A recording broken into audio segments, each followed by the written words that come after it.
¿Y si te dijera que hubo reyes capaces de castigar al mar, colgar a un animal como si fuese un criminal y convertir el palacio en un circo de excesos mientras un imperio se desmoronaba por dentro? Hoy vamos a recorrer las historias más perturbadoras de monarcas como Eduardo VII, Carlos II de España, Eduardo I y Pedro I de Portugal, para entender cómo el poder absoluto puede torcer la mente y cambiar el destino de millones. Si te gusta descubrir el lado oculto de la historia, dale like y suscríbete ahora, porque lo que viene es una caída en picado hacia lo más maníaco de la corona. Quédate hasta el final, porque el último caso no parece real, pero dejó a toda una corte obligada a rendir homenaje a algo que jamás debió sentarse en un trono. El poder absoluto tiene una forma silenciosa de deformar la mente, y cuando nadie puede contradecir al rey, los impulsos más oscuros encuentran vía libre. A lo largo de la historia, algunos monarcas no solo gobernaron, sino que convirtieron su reinado en un experimento extremo, donde el exceso, la obsesión y la crueldad marcaron el ritmo de imperios enteros. Lejos de la imagen solemne de los retratos oficiales, estos reyes vivieron atrapados en sus propias manías, dejando huellas que todavía hoy resultan difíciles de creer. Uno de los ejemplos más llamativos es Eduard VII, un heredero criado bajo la sombra rígida de una madre distante y moralista. Desde muy joven, desarrolló una necesidad constante de placer, atención y validación, como si cada exceso fuese una forma de rebelión.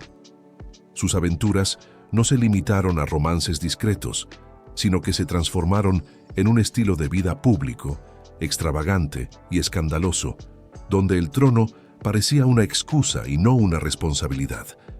El comportamiento de Eduardo no fue solo personal, sino casi performativo. Transformó burdeles en salones reales, mandó construir mobiliario diseñado para sus caprichos y convirtió el deseo en una rutina protocolaria. Mientras el imperio observaba, el futuro rey normalizaba una conducta que hoy se leería como compulsiva, casi autodestructiva, demostrando que la locura no siempre grita, a veces se disfraza de sofisticación. Muy distinto, pero igual de perturbador, fue el destino de Charles II of Spain, un rey atrapado en un cuerpo que nunca estuvo preparado para gobernar. Producto de generaciones de matrimonios entre parientes, su salud fue un campo de batalla constante. Apenas podía caminar, hablar o comer con normalidad, y aún así cargó con uno de los imperios más grandes del mundo, como si la corona ignorara por completo la biología. Desde su infancia quedó claro que Carlos no sería un rey común. Tardó años en hablar, más aún en caminar, y sufrió enfermedades que hoy resultarían incompatibles con una vida funcional. Sin embargo, la maquinaria del poder siguió avanzando, sosteniendo la ficción de un monarca fuerte, mientras Europa observaba con inquietud el deterioro de España bajo un liderazgo incapaz de reaccionar. La tragedia de Carlos no fue solo personal, sino continental. Al no poder tener descendencia, su muerte desató una lucha feroz por la sucesión que arrastró a varias potencias europeas a una guerra devastadora. Su cuerpo enfermo se convirtió, sin quererlo, en la chispa de un conflicto que costó incontables vidas, demostrando que incluso la fragilidad puede ser peligrosa cuando se sienta en un trono. Si hablamos de crueldad consciente, el nombre de Eduard I destaca con fuerza. Guerrero, estratega y reformador, también fue un hombre capaz de una violencia calculada y simbólica. No se conformaba con vencer a sus enemigos, necesitaba humillarlos, enviar mensajes claros y brutales que quedaran grabados en la memoria colectiva. Su trato hacia los rebeldes fue implacable. En batallas decisivas ordenó no tomar prisioneros, rompiendo códigos no escritos de la nobleza medieval. Incluso cuando la victoria estaba asegurada, insistía en desplegar armas colosales solo para demostrar su poder, como si el espectáculo de la destrucción fuese tan importante como el resultado final. En lo personal, Eduardo también mostró un carácter frío y dominante. Aunque fue padre de numerosos hijos, su relación con su heredero, estuvo marcada por el desprecio y la decepción. En él se refleja una forma de manía ligada al control absoluto, donde la autoridad debía imponerse incluso sobre la sangre propia, sin espacio para la debilidad. Más oscura todavía fue la historia de Peter I of Portugal, un rey cuya vida quedó definida por el amor y la venganza. Su relación con Inés de Castro fue vista como una amenaza política, y cuando ella fue asesinada por orden de su padre, algo se rompió definitivamente en su interior. El trono se convirtió entonces en una herramienta de ajuste de cuentas. Al llegar al poder, Pedro no buscó estabilidad ni reconciliación, sino justicia según su propio código. Persiguió a los responsables de la muerte de Inés y ejecutó un castigo tan brutal que todavía hoy provoca escalofríos. Su dolor personal se transformó en un acto público de terror, consolidando su fama como un rey temido y obsesivo. La leyenda alcanzó su punto más macabro cuando Pedro proclamó que Inés había sido su esposa legítima y ordenó honrarla como reina, incluso después de muerta.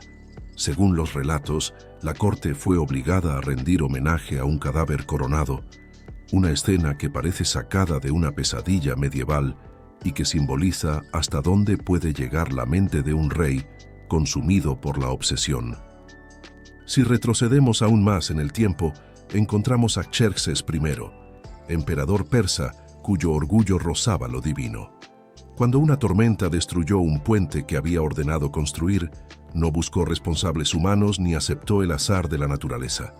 En su lugar castigó al mar, ordenando azotarlo como si fuese un enemigo consciente. Este acto, tan absurdo como revelador, muestra una mentalidad donde el poder no reconoce límites.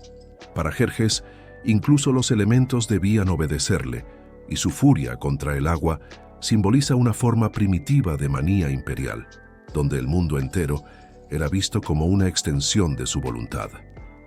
Otros monarcas llevaron la excentricidad a terrenos casi infantiles, como Peter III de Rusia, quien prefería jugar con soldados de juguete antes que gobernar. Sus rituales nocturnos, juicios absurdos y decisiones erráticas convencieron a su entorno de que el imperio estaba en manos de alguien desconectado de la realidad, lo que terminó provocando su caída. También hubo reyes cuya crueldad se manifestó en pequeños gestos cargados de rencor, como Clovis I, capaz de guardar una venganza durante un año entero solo para ejecutar a un soldado en el momento más humillante. En estos casos, la manía no se expresa en grandes gestas, sino en una incapacidad para soltar el resentimiento. Todos estos casos, tan distintos entre sí, comparten un mismo hilo conductor: el aislamiento del poder, la falta de límites y la convicción de estar por encima de cualquier norma humana.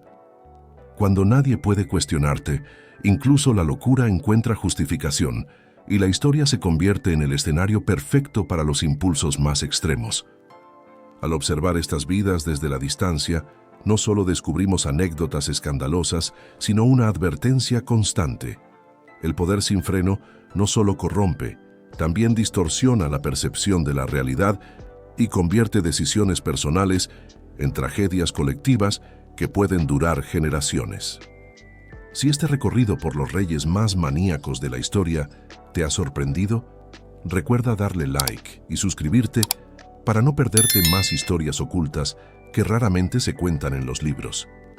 Y ahora dime en los comentarios cuál de estos monarcas te parece el más perturbador, o si conoces otro caso que merezca ser analizado, porque la historia siempre guarda sombras esperando ser exploradas.